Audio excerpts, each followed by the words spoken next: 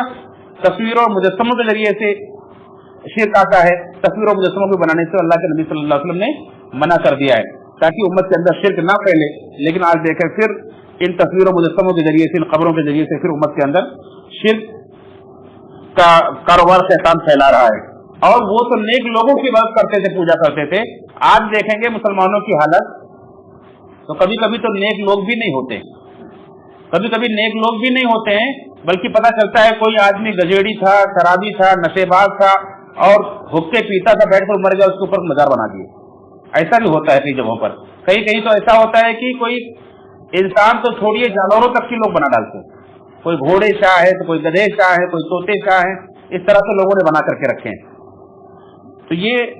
شیطان کا بڑا حربہ ہے کہ شیطان لوگوں کو شرک کی طرف ایسے ہی بلاتا ہے۔ اللہ تعالیٰ سے دعا ہے رب العالمین ہم سب کو شرک سے بچائے اور توحید پر قائم رکھے، اور دنیا آخرت کے ہر فتنے، ہر عذاب سے بچائے، جلد سے جلد ہمارا ٹھکانہ بنائے، کیونکہ شرک ایسا گناہ ہے کہ اللہ تعالیٰ اس کو کبھی نہیں بخشے گا۔ ان اللہ لا یغفر ان یشرک بہ ویغفر ما دون ذلک لمن یشاء۔ انسان دنیا سے جائے تو چاہے زمین و آسمان بھر کا گناہ لے جائے، اگر اس کے پاس شرک نہیں ہے تو اللہ تعالیٰ سب کو معاف کر سکتا ہے، لیکن شرک لے کر جائے گا تو اللہ تعالیٰ معاف نہیں کرے گا۔ اللہ تعالیٰ ہم سب کی بخشش فرمائے، آمین، تقبل یا رب العالمین۔